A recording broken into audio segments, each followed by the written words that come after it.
السلام عليكم متابعي قناة حكايات آدم، كنتمنى أنكم تكونوا بخير وعلى خير وبصحة جيدة وبأفضل الأحوال. اليوم جبت لكم قصة حقيقية اللي غدا تخليك أنك عمرك ما دير الثقة ديالك في شي واحد كيف ما بغى يكون. هاد القصة ديال واحد السيد كيحفر القبورة، وهو كيقول باللي انا كانوا القبورة هما داري وهما باش كناكل طرف ديال الخبز. كنت عايش انا والوالد في واحد القرية، وبالضبط في وسط المقبرة ديال القرية. كان الوالد هو العساس وهو حفار القبور ديال هاد المقبرة، وبالنسبة ليا بالنسبة للوالدة كانت توفات وانا مازال صغير، وانا هو الولد الوحيد ديال با. المهم من صغري وانا كنعاونو وكنشوف الناس كتدفن والكفان والقبورة والاجساد ديال الناس، لدرجة ان قلبي مات ولا هادشي عادي بالنسبة ليا. وفاش كنت كنمشي للمدرسة كانوا الدراري صحابي كلشي كيبغي يتصاحب معايا غير باش نعاود ليهم القصص ديال المقابر في الليل وشنو كيوقع فيهم.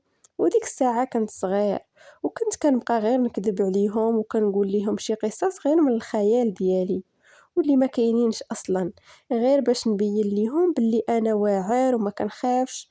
ودازت الايام وكبرت وخديت الباك ديالي، ولكن ديك القرية ديالنا كان فيها غير ما كاينش فين غادي نكمل قرايتي، وكان ضروري خصني نمشي للمدينة، ولكن ما نقدرش نخلي الوالد ديالي بوحدو، وكان كبر في العمر وغير انا اللي عنده، وكنعاونو في الحفير وفي الدفين، وحتى من المصاريف ديال الكرا والمعيشة في المدينة ما عنديش، والحالة ضعيفة بزاف. وداكشي علاش قلت صافي نكمل في الحرفة ديال الوالد ديالي، وكيف ما كيقولوا حرفة بوك لا يغلبوك. وداز اعوام والوالد غادي يمرض واحد المرضى خايبة اللي غادي يتوفى بسببها، وبقيت بوحدي. اخر انسان عندي مات ودفنته، والحمد لله بعدا قبرو ديما حدايا وغادي نبقى حدا قبرو ديما. وهنا غادي نولي انا هو العساس الرسمي وحفار القبور ديال القرية. وكنت ديما كنجلس حدا قبر الوالد وكنبقى نهضر معاه، ما عرفتش علاش ولكن كنحس بيه كيسمعني وكيحس بيا، حيت هو رباني بحال هكا. حيت ديما كان كيقول لي مني كنت صغير ما تبقاش تلعب فوق القبورة، راه الاموات كيحسوا بيك وكيسمعوك. المهم مشات حياتي عادية جدا الى مات شي حد كنحفر ليه قبره وكنتخلص، وداكشي اللي عطاوه ليا كنقول بسم الله. المهم واكل طرف ديال الخبز، وفي العشية كنسد الباب الكبير ديال المقبرة وكندخل البيت ناكل داكشي اللي قسم الله ونعس باش نفيق للفجر. حتى لواحد الليلة باقي عاقل بحال هادشي وقع غير البارح. كانت تقريبا الوحدة ديال الليل، سمعت الباب الكبير ديال المقبرة كيدق بالجهد، شي واحد هاز حجرة وكيدق بالجهد. فقت مخلوع، شكون هذا اللي جاي عندي في هاد الليل؟ فين كيكون غير بالنهار؟ بقيت كنقول اعوذ بالله من الشيطان الرجيم. هزيت البيل ديالي ومشيت نشوف شكون. وصلت حدا الباب وبديت كنسمع الصوت ديال بزاف ديال العيالات كيهضروا مورا الباب، وقلت شكون؟ شنو بغيتو في هاد الليل؟ وسكتوا هذوك الاصوات وهدرات معايا وحده وقالت لي انا من العيالات ديال القريه. الصراحه انا خفت، حيت في هاد 25 عام ديالي كامله هنايا اول مره غادي نتحط في هاد الموقف ويجي عندي شي واحد بالليل. واصلا حنايا في هاد القريه العيالات كيدخلوا بكري لديورهم، حيت العائلات هنايا باقا محافظه. وبديت كنتوسوس وحليت الباب بشويه وطليت وشفت 3 ديال العيالات، ولكن دايرين نقاب ما باينينش وجههم. وحده فيهم هازه واحد الصندوق بين يديها صغير وديال الخشب. قلت ليها شنو كاين، شنو بغيتي؟ وقالت لي بنتي ولدات هادي 2 سوايع، ولكن المولود ديالها مات الله يرحمه، ولكن بنتي جاها نزيف دموي حاد وضروري خاصني نديها للسبيطار الكبير اللي في المدينة. راني عارفة الدفين كيكون غير في الصباح، ولكن إلا مشيت للمدينة دابا ما غادا نرجع حتى تبرى بنتي، وهادشي غادي ياخد وقت طويل. عافاك خود هاد الصندوق هذا دفن الحفيد ديالي. حليت الباب كامل وخرج عندها وقلت ليها الدفين راه كيكون غير في الصباح، ما عنديش كيفاش ندير، راه الليل هذا ما يمكنش ليا ندفن بالليل. بقات كتطلب فيا وكتوسل وكتبكي. صراحة بقات فيا وحسيت بالمعاناة ديالها، ما حيلتها الولد اللي مات، ما حيلتها البنت اللي كتنزف وكتموت. قلت ليها عطيني داك الصندوق وانا غادي ندفنو كوني هانية. عطاتني الصندوق ولكن كان خفيف بزاف. قلت ليها متأكدة كاين دري وسط هاد الصندوق؟ قالت لي الصندوق جاك خفيف ياك؟ قلت ليها قالت لي راه حيت هاد المولود هذا تولد قبل وقته، طاح لبنتي في شهرو الخامس. الصراحة تيقتها حيت كتبكي وبين فيها متأثرة وحزينة. وكان واحد القبر واجد، كان واحد القبر واجد حيت انا ديما كنحفر 3 القبور وكنوجدهم حتى كيعمرو تاني عاد نعاود نحفر. حطيت داك الصندوق وقريت عليه القرآن وصليت عليه صلاة الجنازة ودفنته.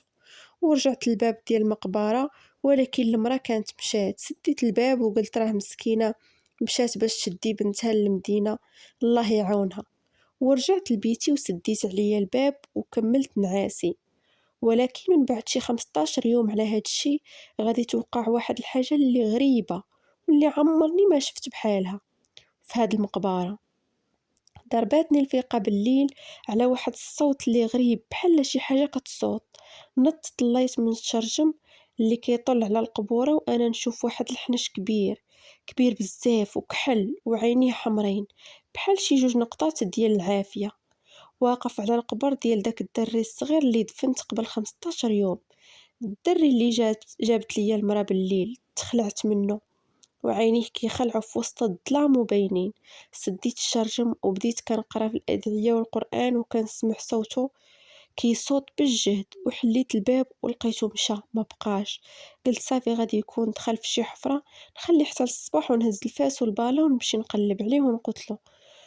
وفي الصباح فقت وبديت كنقلب عليه ولكن ما كاينش وما كاينش حسو كاع بالمره. دوزت النهار كامل وانا كنقلب وسط المقبره عليه ولكن بلا فائده، حتى عييت وقلت صافي غادي يكون مشى بحالو.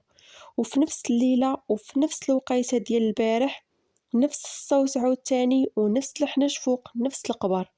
دخلت لبيتي باش نهز الفاس والبالا نقتلو ونتهنى منه، ولكن غير دخلت وخرج ما كاينش حسو الاثار ديالو ما كاينش، مع انني ما تعطلتش دخلت في البلاصه وخرجت صافي بحال الارض سرطاتو. دخلت مخلوع وانا كنفكر كيفاش اختفى بهاد السرعه. قلت هذا ماشي حنش، هذا شي حاجه مسيفه في الصوره ديال الحنش. قلت صافي دابا غادي نعس حتى الصباح ونحل داك القبر ونشوف شنو داخل داك الصندوق. 100% هاد الحنش عنده علاقه بداك الصندوق. علاش كيجي لداك القبر بالضبط؟ نعست وانا كنفكر وعقلي خدام كيخمم حتى للصباح. غير فقت نيشان هزيت الفاس والبالا ومشيت للقبر وحفرت وجبت الصندوق. كانت واحد الريحة كتخنق بزاف وبدا كيتنادم معايا الحال وقلت واقيلا هادي غير جثة ديال دري صغير وتحلات وعطات هاد الريحة. ولكن صافي اللي عطا الله عطاه. حيت الصندوق وحليت الصندوق وانا نتصدم اكبر صدمة في حياتي. كان فيه مش كحل مخيط ليه فمو وحداه بزاف ديال الطلاسيم وبزاف ديال التصاور فيهم بزاف ديال الكتبة والتخربيق، كتبة اللي ما مقروءاش. المهم باين داكشي بانه اعمال سحرية. سديت داك الصندوق ومشيت للجامع حيت قريب ليا. دخلت عند الفقيه وعاودت ليه كل شيء. خدا الصندوق وقلبو وقال لي هذه اعمال سحريه واعمال شيطانيه، وبدا كيقرا عليها باش يبطل داك السحر. وحل الفم ديال داك المش وجبد منه داك الشيء اللي داخل. لقى شي وراق داخل ورجع لي الصندوق وقال لي هاك غادي تمشي تحرقو دابا. رجعت للمقبره ودرت داك الشيء اللي قال لي الفقيه. حرقت الصندوق صافي وقلت إلا ما جاش داك الحنش راه عنده علاقة بالصندوق.